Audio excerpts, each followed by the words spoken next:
Welcome, curious minds, to the deep dive. Today, we're embarking on a journey. It's into something, well, really fundamental to being human, language. It's not just a collection of words, is it? It's the very essence of connection, a kind of profound bridge, allowing us to share our thoughts, our feelings, our experiences, The deepest insights, yeah. spanning vast distances and sometimes even greater differences. It's really what makes us connect. Exactly. And what's truly remarkable about us as humans is this inherent drive, almost primal, you could say, this drive to connect, to understand, and just as importantly, to be understood. Right. And this isn't just about English. It really transcends every single linguistic boundary you can think of, whether we're talking Arabic, Spanish, Mandarin, or, any of the thousands of languages spoken across the planet. That underlying human need, the desire for connection, it's like this powerful, invisible engine. It's what truly fuels language learning. It's not just grammar rules. It's really about humanity. And that profound human drive is exactly what we're going to try and illuminate in today's deep dive.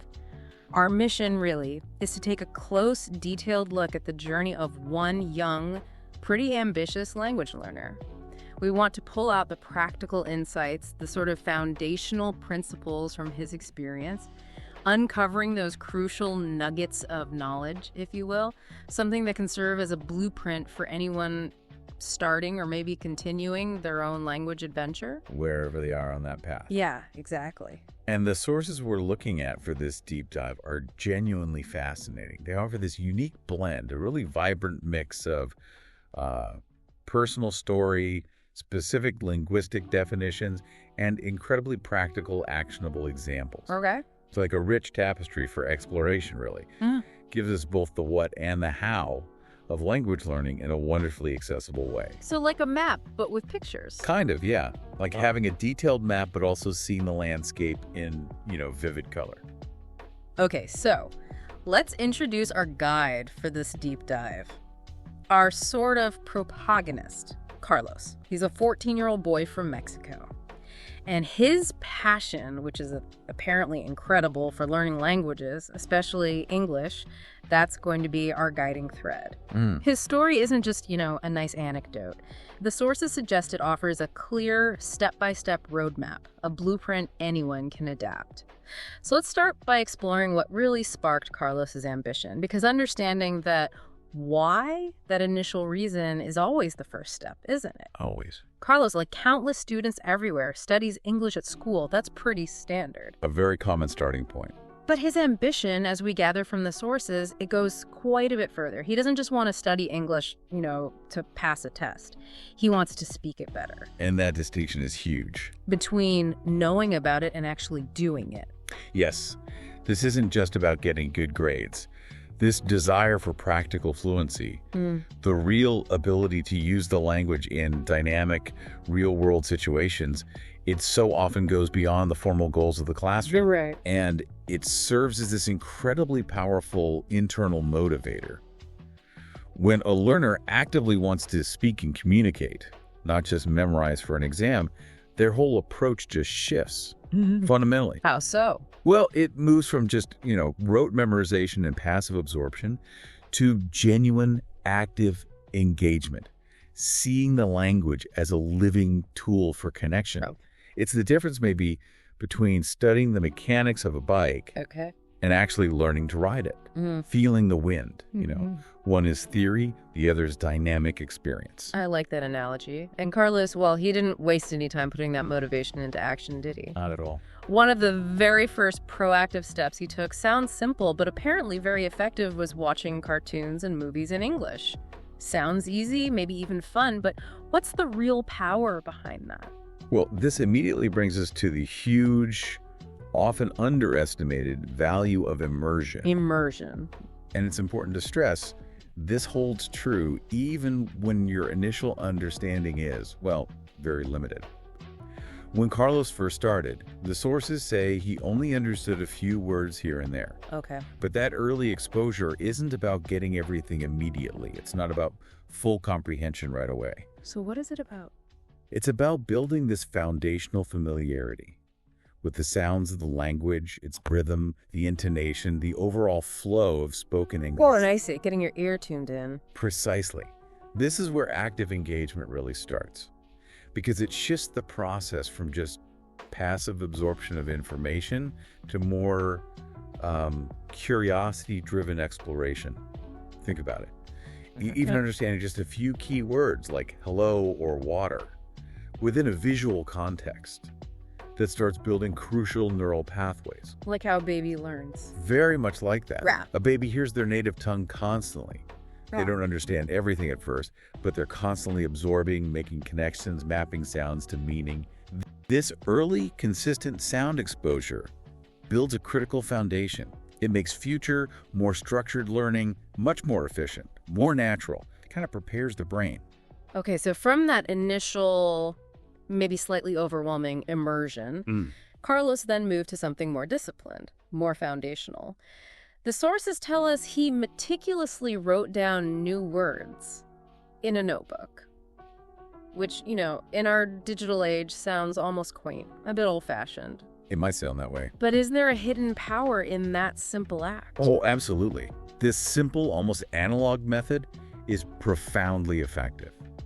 Its power for memory retention shouldn't be underestimated. Really? How so? Physically writing words down, especially those really useful high-frequency ones like, hello, thank you, how are you, water, go, school. It does something remarkable. It cements them in memory through a multi-sensory experience. Multi-sensory. Yeah, you're not just seeing the word or hearing it, you're actively engaging with it kinesthetically as your hand forms the letters. Ah, the physical movement. Exactly.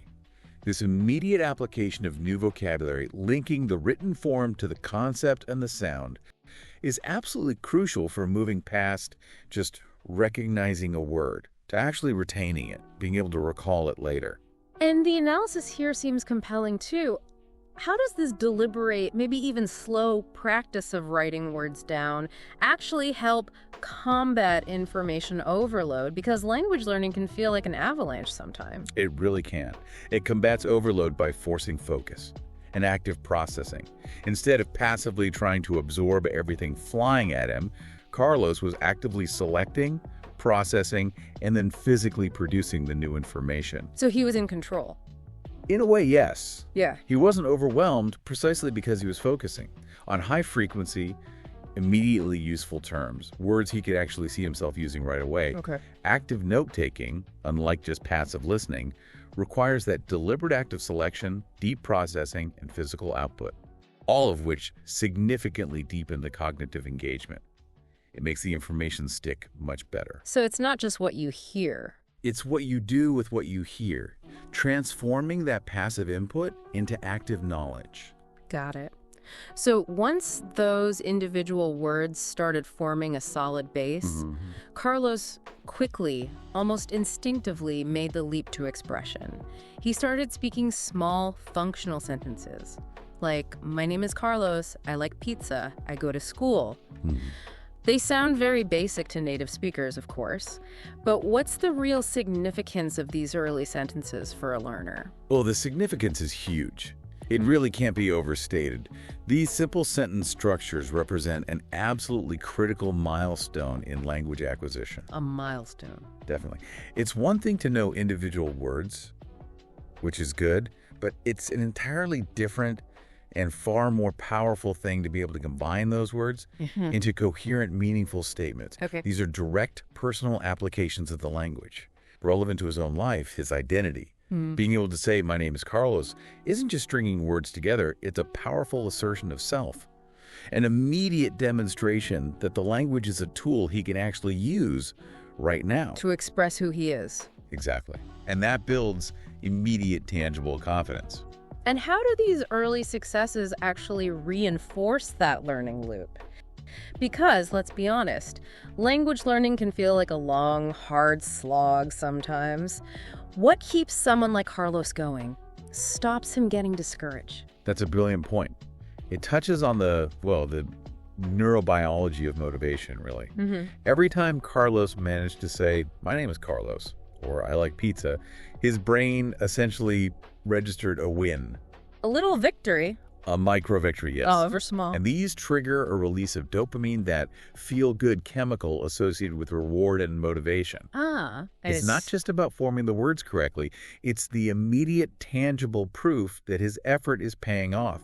This positive feedback loop creates a craving for more. Like leveling up in a game. Exactly like that. Each level cleared, each small quest completed, gives you that satisfaction, that drive to keep playing. For language learners, these little aha moments transform a daunting goal into a series of rewarding, achievable steps. It builds an almost addictive cycle of progress. So you feel the progress. Precisely. It's the difference between being told you're improving and actually feeling it in real time. And that feeling is incredibly powerful for keeping up the effort. Now, a really crucial aspect of Carlos's journey, something that shows, I think, real courage and a proactive attitude, is that he wasn't afraid to ask his teacher, how do I say this in English? That's not always easy for students, is it? No, it really isn't. And this is such an important point, often overlooked. It shows incredible bravery, actually, and a genuinely proactive attitude towards filling those knowledge gaps. Many learners, quite understandably, hesitate. They fear making mistakes or feeling embarrassed or maybe even feeling like they're bothering the teacher. Sure. But Carlos, maybe intuitively, understood that asking isn't a sign of weakness. It is precisely how you learn, how you grow. Right. And furthermore, mastering essential phrases like, I don't understand, and can you repeat that, is profoundly empowering. Empowering, how so? They aren't signs of struggle. They are sophisticated tools. They allow learners to control the pace, the clarity of communication. They let you guide the interaction, ensuring you get the information you need in a way you can actually process it. So asking for clarification, Yeah. it turns potential frustration into something positive. Absolutely. When you hit something you don't understand, the natural reaction can be frustration, maybe shutting down, even giving up. Yeah, I can see that. But by actively asking for clarification, you transform that moment of confusion into a targeted, immediate learning opportunity. Instead of getting stuck or struggling silently, you're actively seeking the missing piece of the puzzle. Okay. These survival phrases, I don't understand, can you repeat? They're essential tools for any language learner. They empower you to navigate conversations, learning situations, even when your vocabulary or grammar is still limited. Like having a safety net. Kind of like a built-in help button, yeah. Ensuring you're always moving forward, always engaged, rather than getting lost. They turn a roadblock into a path forward. Makes sense. And beyond the classroom, Carlos also smartly used modern tools. Watching YouTube videos, teaching English with fun pictures and songs. Yeah. I imagine that helped keep things light, maybe more enjoyable, especially when the material got tough. Precisely. This highlights the significant pedagogical benefits of multimedia learning. Visuals, songs. They're incredibly powerful for enhancing retention, making learning engaging, even genuinely fun. Yeah. They provide context, foster emotional connection, create memorable anchors for new words and grammar. But what's critically important here isn't just that he watched them. Oh, what else? It's that Carlos, with remarkable discipline, repeats every sentence. He didn't just passively watch, he was active. Repetition again. Let's really emphasize that. Why is that consistent work, even when it seems a bit monotonous, so vital? Repetition is often overlooked, maybe because it doesn't seem glamorous, but it is quite literally the silent workhorse of language acquisition. Ooh, workhorse. Yes. Consistent repetition, especially when combined thoughtfully with varied input like visuals and songs, doesn't just drill words. It solidifies pronunciation, fine-tunes intonation, and engraves grammatical patterns deep within the learner's mind. So it's not just memorizing. Not at all. It's about internalizing the sounds and structures so they become automatic, almost second nature. Think of a musician practicing scales or an athlete practicing basic moves. Right. Seems boring, but essential. Exactly. It might seem monotonous, but it builds the muscle memory, the foundational skill that allows for fluid, expressive performance later. Each repetition carves a deeper groove in the brain, making retrieval faster, more accurate. moving from conscious effort to subconscious flow. That's the path to fluency. That is the path to true fluency. That makes perfect sense. Okay, let's unpack this a bit more. Let's transition into what we're calling the linguist's toolkit. Okay. This section breaks down the specific language components Carlos was maybe instinctively mastering. And we'll start with the building blocks of action. Collocations. What are those exactly? Collocations are fascinating. They're essentially words that just, Yeah, they just naturally go together in a language. like peanut butter and jelly. Kind of. They're the common, conventional pairings that make speech sound fluent and authentic, not stiff or unnatural. Understanding them is crucial for moving beyond just knowing individual words to actually constructing natural-sounding phrases. Got it. So let's go through each one from the source, systematically, and emphasize its practical significance for someone learning a language. Okay, lead the way. First, speak English. This is the big one, right? The ultimate goal for Carlos. It signifies achieving oral proficiency, being able to articulate thoughts, have conversations, convey meaning effectively. It's the practical output. The demonstration of all the learning. Precisely. Then learn a language. This covers the whole overarching process Carlos is in. It's a journey, not a single event. It demands consistent effort, using multiple strategies over time. Okay. And a very practical one. Ask a question. Absolutely essential. As we saw with Carlos, it's a proactive step. It empowers the learner to participate actively, fill gaps, seek clarity. It's a tool for engagement. Next, write a word. We talked about this with the notebook. Yeah.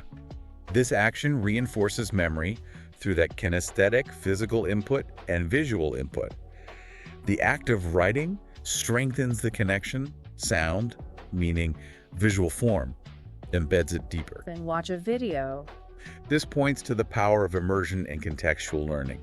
Videos give visual cues, body language, real-life scenarios, helps you understand words in context, makes it less abstract. And building on that, use simple sentences. This is that foundational step for actual communication. Proves you can combine words into meaningful units. Moves beyond isolated words to immediate expression. Builds confidence quickly. Another crucial social one, talk with friends. Oh, vital. For practicing in a comfortable, low-pressure, supportive space, friends offer a safe zone for experimenting, making mistakes without judgment, getting feedback, builds conversational fluency, reduces anxiety. Okay. Then the one maybe learners dread sometimes. Study grammar. Maybe. But it's about understanding the underlying rules, the structures that govern how sentences work. It might seem dry, but grammar provides the framework needed to build correct, increasingly complex sentences, to move beyond simple phrases to more nuanced expression. Got it. And thinking about input, passively taking things in, hear new words. Fundamental for developing auditory recognition. Just hearing new vocabulary consistently builds familiarity. Makes it easier to identify and eventually internalize words when you hear them again in different contexts. Related to that, listen to songs. Such an engaging way to improve listening comprehension. And you get a natural feel for the language's rhythm, stress, intonation. Songs are memorable, provide repeated phrases, connect language to emotion. Then the very first step in almost any interaction, say hello. Mastering basic social interactions is fundamental. Simple greetings like hello open the door to conversation. Allow learners to initiate contact with confidence. Builds those vital social bridges. And as we saw, was key for Carlos, repeat a sentence. Crucial. For pronunciation, intonation, overall fluency. Repeating trains the mouth and the ear, makes sounds and patterns more automatic, reduces hesitation, improves the natural flow of speech. It's active vocalization. Now, maybe the most important one, the non-negotiable rule. Practice every day. Why is that the absolute linchpin, not just another good habit? It is the key to consistent, sustainable improvement. Regular, even short bursts of practice add up massively over time. A powerful compounding effect. Daily practice maintains momentum, reinforces what you've learned, prevents forgetting. It's the engine of progress. Ensures learning isn't just sporadic, but a continuous cycle. Without consistency, even brilliant efforts often fade. And the outcome of all this effort, understand better. This represents that progressive, deeply satisfying result of dedicated, multifaceted work. As all these things, listening, speaking, writing, asking, repeating, combine, and continue, comprehension naturally deepens. You grasp more complex ideas, nuances, cultural context. And finally, the tangible goal for many, improve your speaking. This is the audible result, the tangible outcome of consistent practice across all these areas. It's the ability to articulate thoughts more clearly, confidently, naturally, achieving that fluid communication Carlos was aiming for. So if we look at this whole list of collocations, these simple pairings, how do they represent such a comprehensive, multifaceted approach? What's the bigger picture? Well, they reveal that true language mastery isn't about one single magic bullet activity. It's a synergistic blend. Listening, speaking, reading, writing, all combined with deliberate practice and active, courageous engagement. Just holistic. Exactly. These collocations, though individual actions, collectively form a holistic, effective strategy. They show the need for varied input, watching, hearing, listening, balanced with active output, speaking, writing, using sentences, asking, and consistent reinforcement, repeating, practicing daily. For you, the learner, this offers a structured yet dynamic approach. It highlights that every small action, every repetition, contributes significantly to that big goal of fluency. It's not just efficient, it's a robust roadmap. It builds skill upon skill. Okay, moving from those dynamic actions, let's talk about the absolute bedrock, those fundamental terms. To a native speaker, they seem incredibly obvious. Self-explanatory almost. But for a learner, a crystal clear understanding is crucial, isn't it? Why are they so important? Absolutely. These aren't just basic vocabulary, they're the meta-language of learning. Meta-language? The language about language. They're the concepts upon which all other linguistic knowledge is built. Imagine trying to build a house without understanding what a brick or a wall is. Okay, impossible. Right. Without a clear grasp of these basic definitions, a learner might struggle to follow instructions, understand explanations, or even talk about their own learning challenges. Let's quickly define the 10 basic terms from the source. Okay. First, a word. Simply one part of a sentence. The smallest meaningful unit, the brick. And a sentence. A sentence is a group of words expressing a complete thought, where ideas come alive. The basic communication unit. The wall built from bricks. We've talked a lot about this next one. Repeat. Repeat means to say again. But for a learner, it's more than just saying twice. It's that deliberate act of reinforcing neural pathways, moving info from short-term to long-term memory, active memorization. To truly grasp something, you need to understand. Understand means to know that meaning. The cognitive goal of listening and reading, the moment the light bulb goes on. And the core of active communication, speak. Speak is using your voice to say something. Active vocal production, turning internal thoughts into external sound. The ongoing process, learn. Learn is getting knowledge or skill, acquiring information, developing competence, the whole journey. A key input skill, listen. Listen means paying attention to sound with the intent to comprehend, actively receiving and processing sound, not just hearing noise. When you don't know or want to confirm, question. A question is what you ask when you want to know something or need clarity, a crucial tool for inquiry, interactive learning. And the necessary response, answer. An answer is what you say or write in response to a question or problem, the information provided. And finally, the key to mastery, practice. Practice means doing something again and again to get better. The iterative process of skill development, building competence through repeated application. So, given how simple some of these seem to us now, why are they so absolutely foundational for a learner? Why can't they just be glossed over? They're crucial because they provide the conceptual framework for the entire learning process. Think about learning carpentry again. Without understanding nail or hammer and their function. Right, you'd be lost. Exactly. Without a clear grasp of these basic definitions, learners struggle to follow instructions, understand explanations, or even articulate their own challenges effectively. This meta-language The language about language empowers them to interact more effectively with the learning process itself. Ah, so they can talk about their learning. Precisely. If a teacher says, repeat this sentence, and the student doesn't really get repeat or sentence, they're already behind. They can't fully engage. These terms are the conceptual tools that make learners active participants, not just passive recipients. Okay. Once those basics are solid, language gets richer, more nuanced, more natural, with things like phrasal verbs. These can be notoriously tricky for learners, right? But they add immense naturalness. Why are they so important, despite the difficulty? Absolutely. Phrasal verbs are a fascinating, sometimes frustrating feature of English.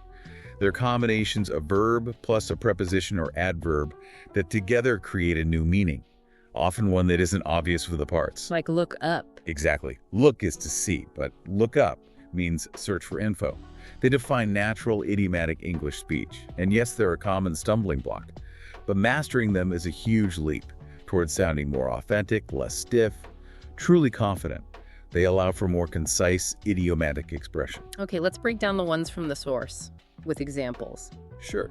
First, look up. Examples. I look up new words. He looked up apple, meaning find information in a reference source dictionary, textbook, internet, and active search for knowledge.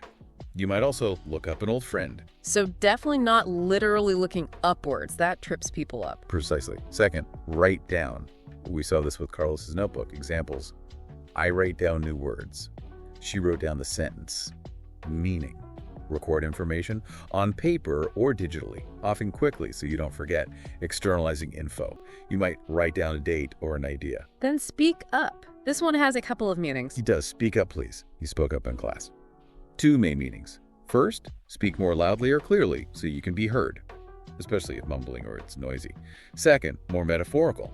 Express your opinion or thoughts, often when others are hesitant or it takes courage, like, she spoke up about the unfair rules. Implies clear, often assertive articulation. Okay, next, find out. I find out the meaning.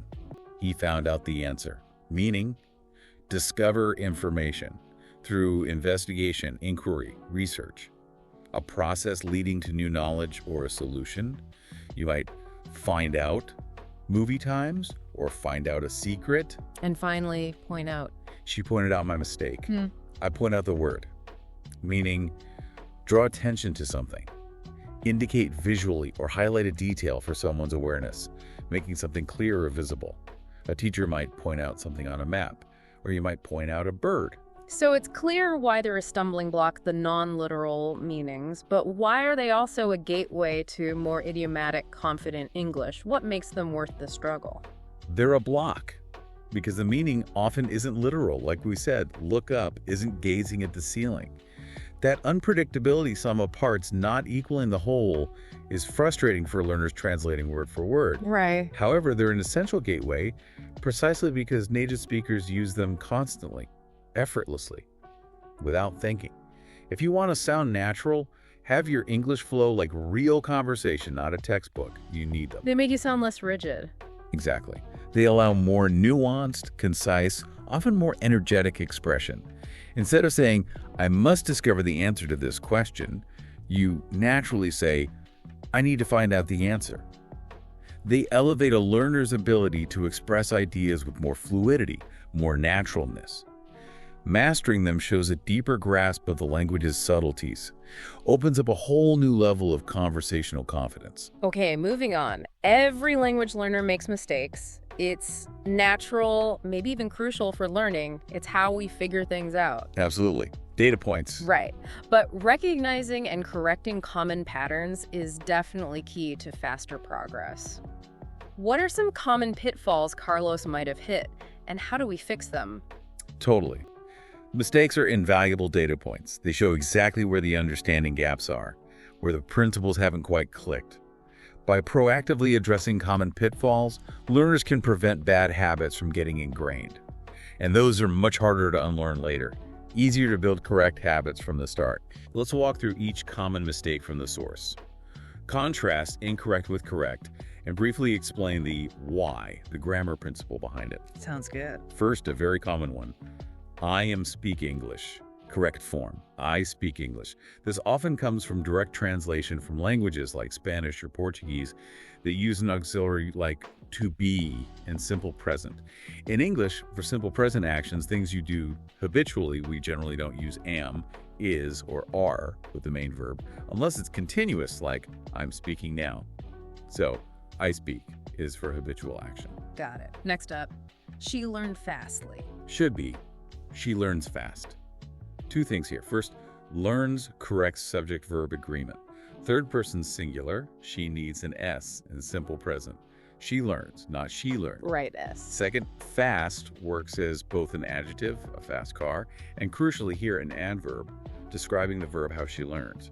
She learns fast. Fastly isn't a standard English adverb, common adjective-adverb confusion. Okay. Then a mistake with helper verbs. I can to help. Correct. Is I can help. This shows a key rule for modal verbs can, should, must, will, may. They're always followed directly by the base form of the next verb, without to. So, I can help, you should go, he must study. The to infinitive is common elsewhere, but modals are different. A very frequent one, especially doesn't, he don't understand. Should be, ooh, he doesn't understand. Same principle. Subject-verb agreement, but with negative contractions in simple present. For third person singular, he, she, it, use doesn't, does not don't, do not. So, he doesn't understand, she doesn't like it, it doesn't work. Fundamental rule for present tense negatives. And one that sounds okay, maybe, but is redundant. Repeat again, please. Correct is simply, ooh, please repeat. The word repeat inherently means say again. Adding again is redundant, unnecessary. It's about conciseness, elegance, understanding the full meaning of the word. Being concise makes speech sound more natural, less wordy. Okay. Finally, that adjective-adverb mix-up again. I write the word good. Should be, ooh, I wrote the word well. This hits two things. First, good is an adjective, describes nouns. Good book. Well is the adverb, describes verbs, how you do something. You write well, sing well, speak well, not good. Right. Second, this example also subtly uses the simple past tense. Wrote, not write. Crucial for talking about past actions, knowing when it happened. So it's clear these aren't just random errors. They often show fundamental misunderstandings of English grammar. How does targeting these common pitfalls help prevent ingrained bad habits? Why is that better than just being corrected each time? By understanding the why behind the mistake, not just memorizing the correction, learners can apply that underlying principle to other similar situations. This targeted principle-based approach is super effective because it stops errors becoming ingrained habits. Those are incredibly hard and frustrating to break later, like fixing a bad golf swing after years. Yeah, much harder. It's like getting the grammar blueprint, not just a list of right-wrong answers. Without that deeper understanding, you might just patch one problem but leave the root cause, leading to the same mistake again. It turns a correction into a real transferable learning moment, solidifies the correct pattern, builds true grammatical intuition. Okay, now let's bring Carlos's journey right to life with that real-world scenario from the source. His interaction with a tourist.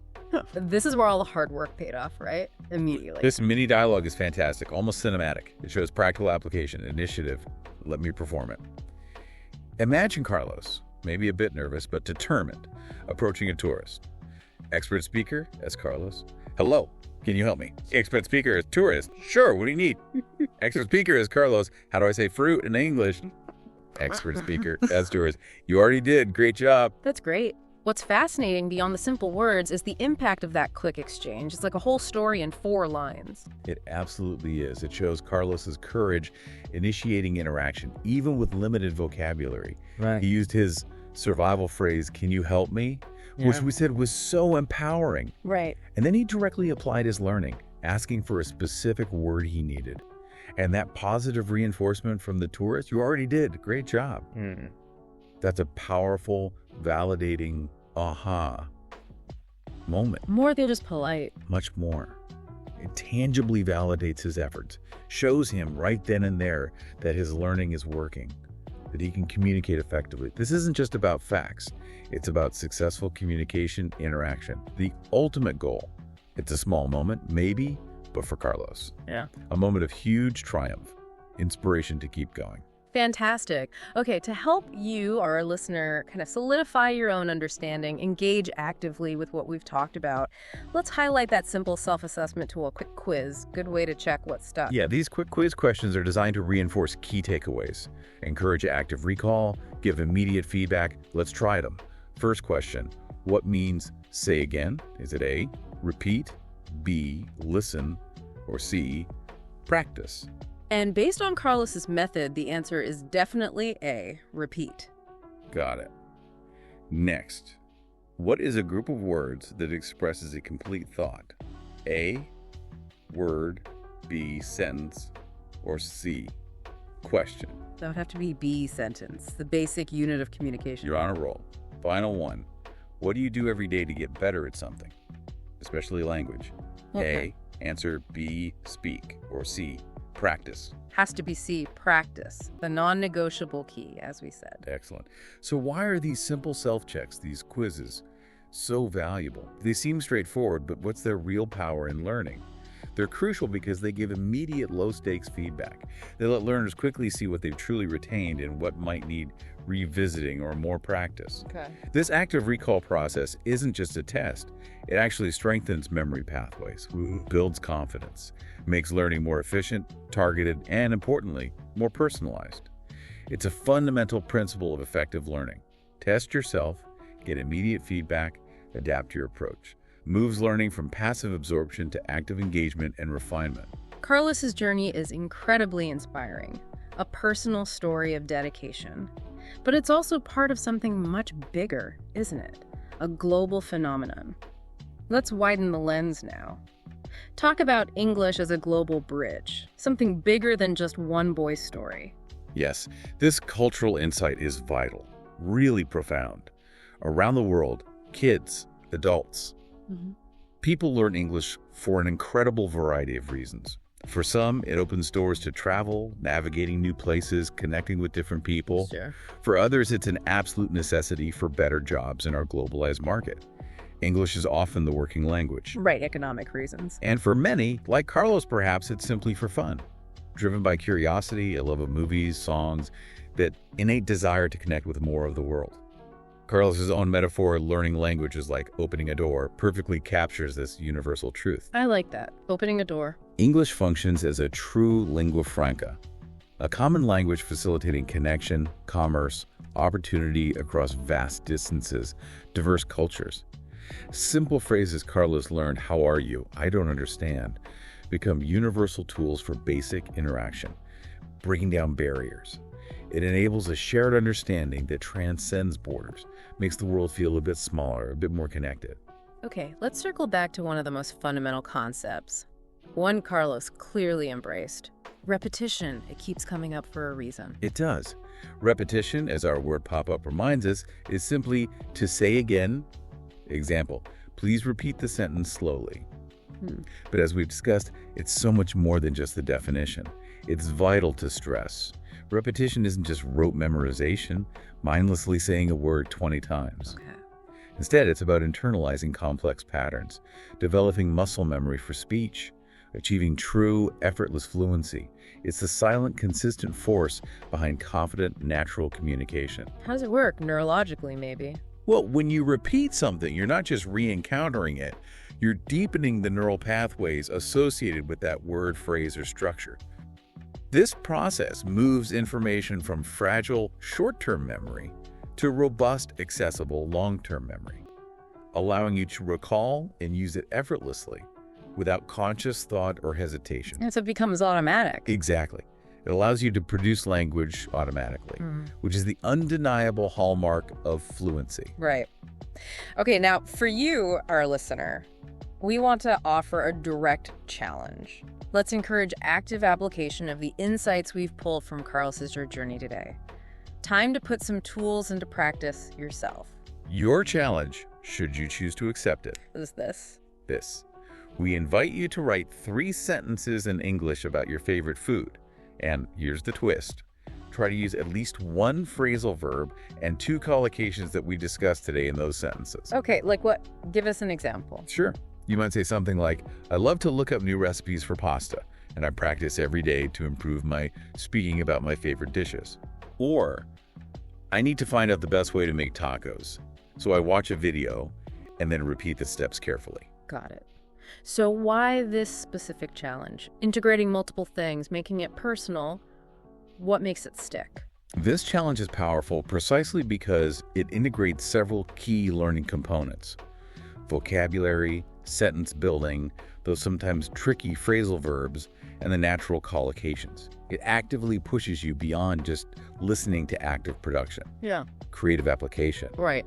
And by connecting this abstract linguistic knowledge to your personal experience, your favorite food, it fosters deeper, more memorable engagement. It's not just an academic task. It's a real chance to personally apply the blueprint we've extracted from Carlos's journey, making the learning stick in a meaningful, personal way. Turning information into skill. Exactly. Transforming knowledge from information into truly actionable skill. Carlos's inspiring journey really reminds us that effective linguist learning isn't some mysterious talent only a few people have. It's a clear, actionable process, built on consistent small steps and the right tools used strategically. From immersing himself in cartoons to writing down words, speaking simple sentences confidently, bravely asking for help, Carlos essentially built his own effective blueprint for fluency. And his story resonates perfectly with that final remark from our source material. A really powerful thought. Every word is power. Keep learning language one sentence at a time. It just perfectly encapsulates that spirit of continuous growth, the cumulative effect of small efforts, and the profound impact of each new piece of knowledge. Which brings us to a final provocative thought for you, our listener, something to mull over. What can Carlos's consistent, incremental approach to learning English, breaking down a huge task into small steps, seeing mistakes as learning chances, proactively seeking help, what can that teach us about mastering any new complex skill in life? Good question. Whether it's learning guitar, picking up coding, developing a professional discipline, how does this precise blueprint lead to profound, lasting achievement? It feels like a blueprint not just for language, but maybe for life itself. Thank you for joining us on this deep dive. We invite you to continue your own deep dives into knowledge, one fascinating topic and one insightful conversation at a time. Goodbye for now.